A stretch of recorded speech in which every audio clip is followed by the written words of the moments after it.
Hello दोस्तों, आज हम क्लास 12 मैथमेटिक्स के चैप्टर 1 रिलेशन एंड फंक्शन की मिसलिनियस एक्सरसाइज को करेंगे। हम इस एक्सरसाइज के अब केवल वही क्वेश्चन करेंगे जो हमारे सिलेबस में हैं। जो हमारे सिलेबस में नहीं है हम उन क्वेश्चन को नहीं करेंगे। तो आइए स्टार्ट करते हैं।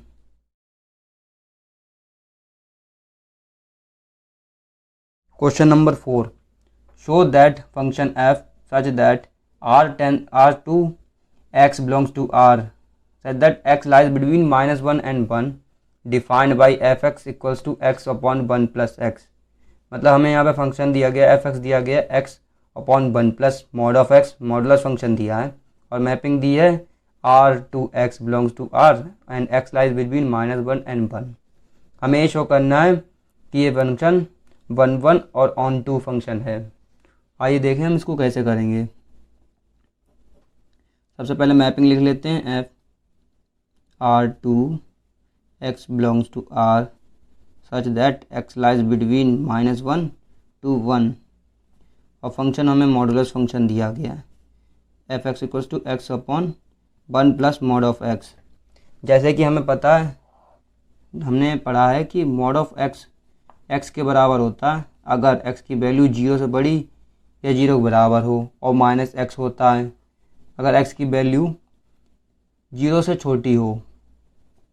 तो इसको हम यहाँ पे अगर लगाएंगे तो क्या आएगा, देखिए f x equals to x upon 1 plus x आएगा जब x की वैल्यू 0 से बड़ी या 0 के बराबर होगी, और x अपॉन 1 माइनस एक्स आएगा जब x की वैल्यू 0 से कम होगी।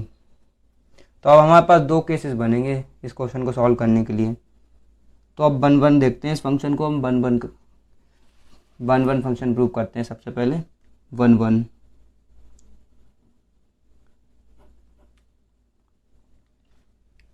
केस 1 लेते हैं।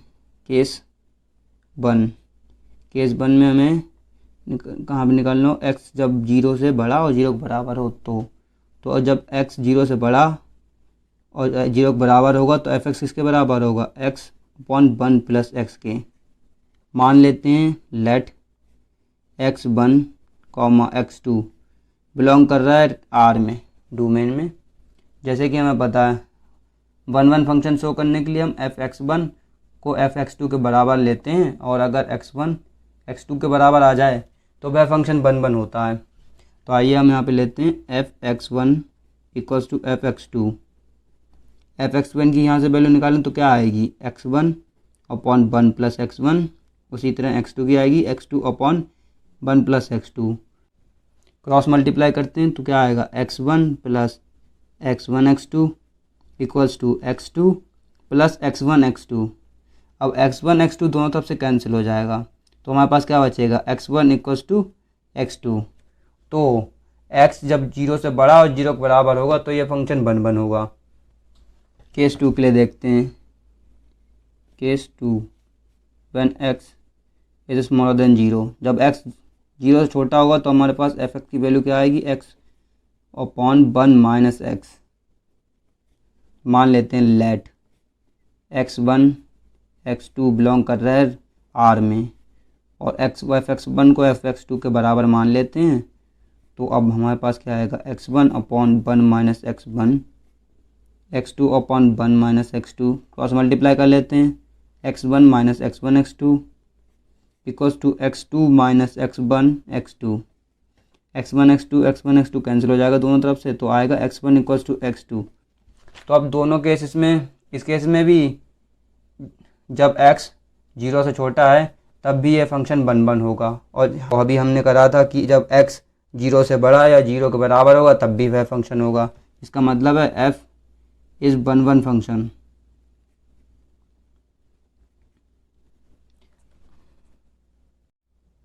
ऑन 2 के लिए करते हैं। ऑन 2 देखते हैं, मतलब कि ऑन 2 फंक्शन के लिए देखिए हमें फंक्शन दिया गया एफ एक्स दिया गया, हमारे पास एफ एक्स है एक्स अपॉन 1 प्लस एक्स जब एक्स 0 से बड़ा और 0 के बराबर है, और एक्स अपॉन 1 माइनस एक्स जब एक्स 0 से छोटा है। और मैपिंग हमें दी गई f such that R2 bracket x belongs to R such that -1 is smaller than x and x is smaller than 1। ये मैपिंग दी गई। मतलब कि अगर हम बाई एक एलिमेंट ले लें जो कोडोमेन में बिलोंग करेगा, उसकी रेंज क्या होगी? उसकी रेंज होगी -1 से 1 तक, बीच में 0 भी आएगा। अब देखिए यहाँ पे हमारे पास दो फंक्शन हैं, x जब 0 से बड़ा और 0 के बराबर है, और x जब 0 से छोटा है। तो यहाँ पे देखिए अगर हम जब x को 0 से बड़ा लेंगे, मतलब पॉजिटिव नंबर लेंगे, तो यहाँ पे हमें वैल्यू f(x) की वैल्यू पॉजिटिव मिलेगी। पॉजिटिव मिलेगी मतलब कि हमें मिलेगी वैल्यू 0 से 1 तक। और इस हल वाले में देखते हैं जब नेगेटिव लेंगे तो ये नेगेटिव आएगा, और यहाँ सॉल्व करके हमें f(x) की वैल्यू नेगेटिव मिलेगी, मतलब -1 से 0 तक। यहाँ पे 0 इंक्लूड नहीं हो रहा है, यहाँ पे 0 इंक्लूड होगा। और जैसे हमें पता है f(x) ही बाई होता है, या इसका मतलब है कि अगर हम केस 1 के लिए करते हैं, अगर बाई बिलोंग कर रहा है 0,1 में, यहाँ पे 1 इंक्लूड नहीं हो रहा है पर 0 इंक्लूड हो रहा है, तो बाई बराबर होगा x + 1/x के, क्योंकि यहाँ पे f(x) पॉजिटिव आएगा, और यहाँ पे देखिए बाई पॉजिटिव में ही बिलोंग कर रहा है। तो जब ये इसको अब हम यहाँ से x की वैल्यू निकालते हैं, x की वैल्यू के लिए क्रॉस मल्टीप्लाई कर लेते हैं, y + xy equals to x by को उधर ले लेते हैं, तो y equals to x minus xy। तो ये हो गया, x कॉमन ले लिया हमने, तो 1 - y इक्वल्स टू y। तो x की वैल्यू आ गई y/1 - y। हमारे पास ये वैल्यू आ गई। तो अब हम यहाँ से f(x) निकालते हैं। f(x) इक्वल्स टू होगा x/1 + x के 1, और x की जगह हम वैल्यू लगा दें y/1 - y whole upon 1 + y/1 - y।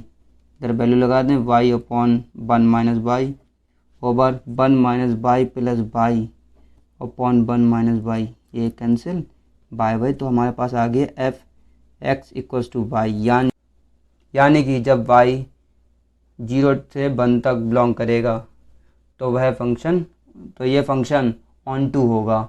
अब हम देखेंगे -1 से 0 तक के लिए। देखिए जब y -1 से 0 में बिलोंग करेगा तो f(x) की वैल्यू हम लेंगे x/1 - x, यानी कि y x/1 - x के बराबर होगा। आइए इसको करते हैं, यानी कि केस 2 देखते हैं। केस 2, अगर y बिलोंग कर रहा है -1 से 0 में, तो y इक्वल्स टू होगा x/1 - x के, जिससे यहाँ से अब हम x की वैल्यू निकालते हैं, क्रॉस मल्टीप्लाई करते हैं, y - xy equals to x। तो y equals to x + xy, y equals to x common ले लिया, हो गया 1 + y। तो x की वैल्यू आ गई y/1 + y। अब हम f(x) की वैल्यू निकालते हैं। f(x) होता है, यहाँ पे है x/1 - x। x की वैल्यू लगाते हैं y/1 + y, 1 - y/1 + y। ये हो गया 1/1 + y, 1 + y - y/1 + y। 1 + y 1 + y cancel, y से y कैंसिल, तो आ गया हमारे पास f(x) equals to y।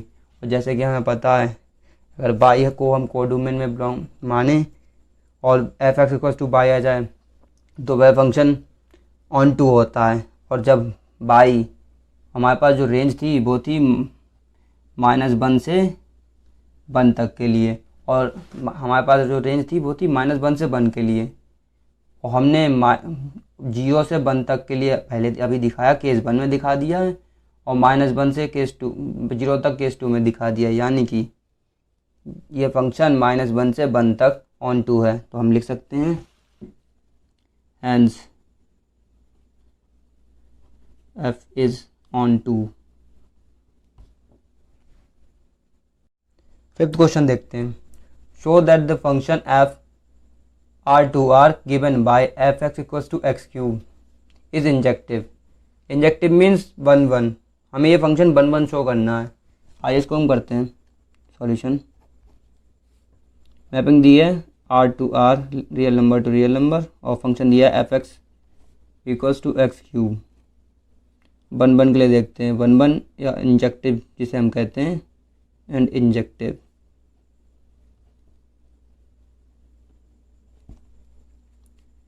Injective के लिए देखते हैं, मान लेते हैं लेट x1 x2 बिलोंग कर रहे हैं आर में, डोमेन में, तो अब हम लेके चलेंगे f(x1) f(x2) के बराबर, और अगर हमें x1 x2 के बराबर मिल जाएगा तो ये फंक्शन वन वन हो जाएगा।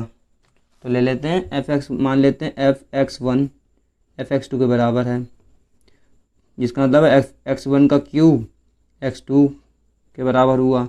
अब हम क्यूब रूट निकालेंगे दोनों तरफ से, तो हमें मिल जाएगा x1 इक्वल्स टू x2, जिसका मतलब है ये फंक्शन वन वन है।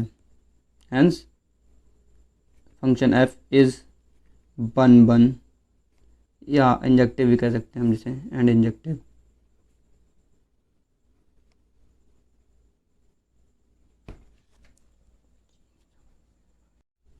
सॉरी, यहाँ पे एंड नहीं और होगा। 8th क्वेश्चन देखते हैं। Given a non empty set x, consider px which is the set of all subset of x। Define a relation r in px as follows. For subset a b in px, a relation b if and only if a subset of v is r an equivalence relation on px, justify your answer। तो हमें एक relation दिया गया है यहाँ पे, मतलब sorry set दिया गया x, नॉन एम्प्टी सेट है ये, और एक पावर सेट दिया गया है इसी का px, और px हमें एक सेट दिया गया है जो x के सभी सबसेट्स का सेट है। तो हमें यहाँ पे एक रिलेशन दिया गया है a रिलेशन b, यहाँ पे a b px में बिलोंग कर रहे हैं, सब bx के सबसेट हैं, और ये a रिलेशन b दिया गया if and only if a subset of v, मतलब रिलेशन जो दिया गया हमें वो है a relation b। If and only if को हम ऐसे इस सिंबल से डिनोट करते हैं, if and only if a is subset of v, यानी कि a रिलेशन b होगा अगर a b का सबसेट होगा।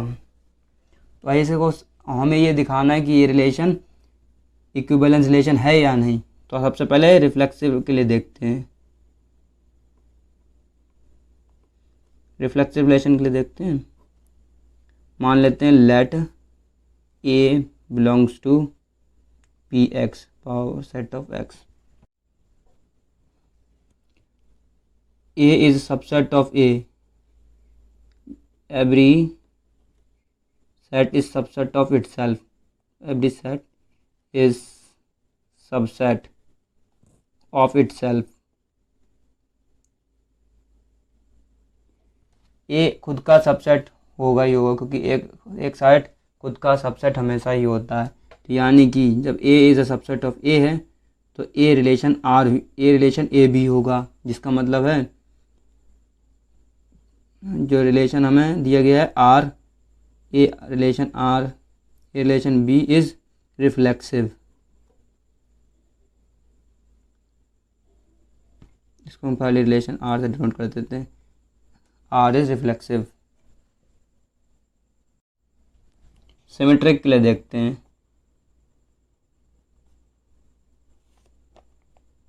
मान लेते हैं a कॉमा b बिलोंग कर रहा है px में। सिमेट्री में क्या होता है कि अगर a सबसेट b का है तो b सबसेट भी होना चाहिए a का, तो वह रिलेशन सिमेट्रिक होगा इस क्वेश्चन के अकॉर्डिंग। तो हम मान लेते हैं a b का सबसेट है, पर ये ज़रूरी नहीं है कि b भी a का सबसेट हो, जिसका मतलब है relation r is not symmetric, r is not symmetric.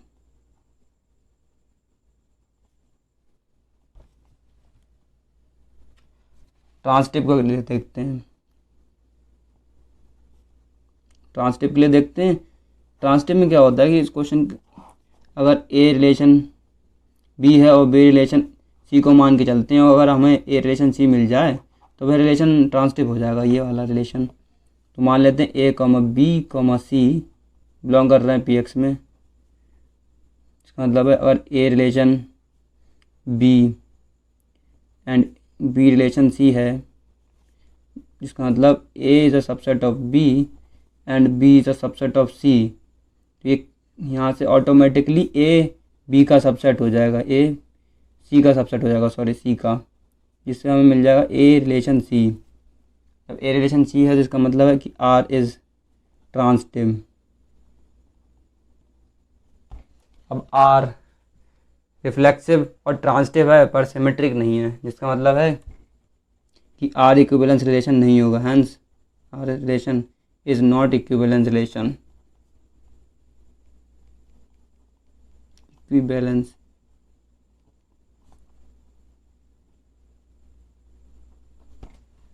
Relation. 10th question देखते हैं। Find the number of all onto functions from the set 1 2 3 dot dot dot n to itself. यानी कि हमें बताना है कि number of onto function कितने होंगे इस सेट से इसी के लिए। तो total number of onto functions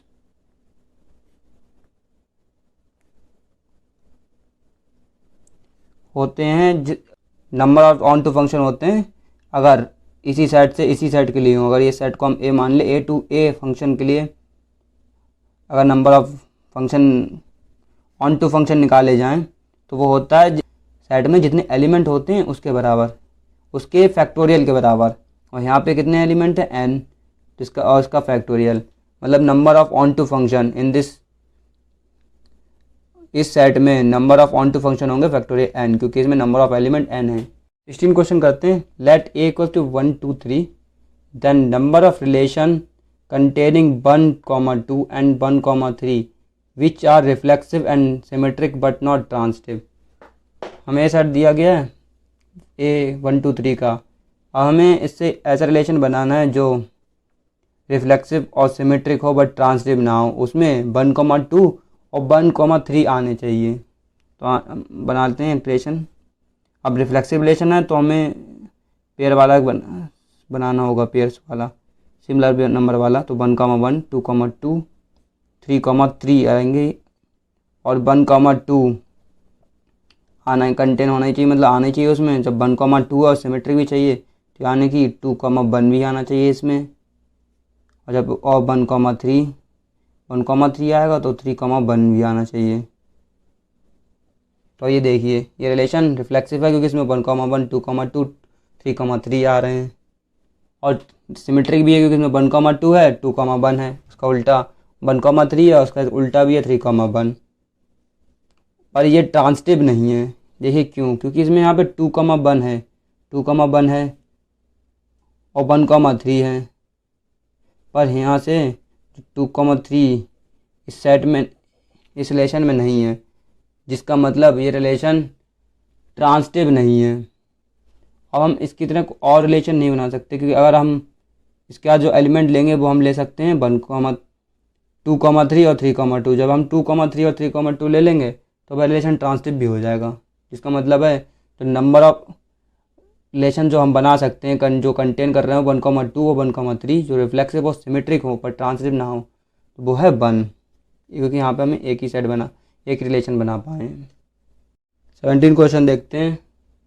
17 question दिया गया let A equals to 1 2 3 the number of equivalence relation containing 1 2 is. इसमें हमें एक नंबर ऑफ इक्विवेलेंस रिलेशन बनाने, कितने हो सकते हैं बताने, कितने बन सकते हैं जिसमें 1 2 आए। 1 2 3 सेट से सेट है ए जिसमें 1 2 3 एलिमेंट है। तो रिलेशन पहला बन सकता है वो है 1 1 2 2 3 3 रिफ्लेक्सिव हो गया। और 1 2 आना चाहिए, मतलब 1 2 और 2 1 नहीं रखते हैं इसे। तो ये रिलेशन रिफ्लेक्सिव हो गया, सिमेट्रिक भी हो गया और ट्रांसिटिव भी हो गया, क्योंकि इसमें 1 2 है, 2 1 है और 1 1 भी है। तो ये तीनों हो गया। एक तो ये हो गया रिलेशन। दूसरा ले सकते हैं 1 1 2 2 3 3 1 2 2 1 और ले लेते हैं 1 3 लेते हैं और 3 1 भी लेना होगा। अब देखते हैं ये ट्रांसिटिव है कि नहीं, क्योंकि रिफ्लेक्सिव तो है, तीनों एलिमेंट तीनों 1 1 2 2 2 3 3 है और 1 2 2 1 अपोजिट है इसका। 1 3 3 1 1 दोनों का अपोजिट है, मतलब सिमेट्रिक भी है। अब ट्रांसिटिव के लिए देखते हैं। देखिए 2 1 है, 1 3 है पर 2,3 नहीं है यहाँ पे, तो हम 2,3 को भी ऐड कर लेते हैं। अब 2,3 करा है तो 3,2 भी होगा। तो बस इससे ज़्यादा एलिमेंट पेयर बन ही नहीं सकते इसके। और ये अब ये रिलेशन रिफ्लेक्सिव, सिमेट्रिक, ट्रांजिटिव तीनों हो गया। तो नंबर ऑफ एलिमेंट जो बन सकते हैं सेट ए से, जिसमें एलिमेंट हैं 1, 2, 3, और जो कंटेन कर रहे हैं 1, 2 को, वो है 2।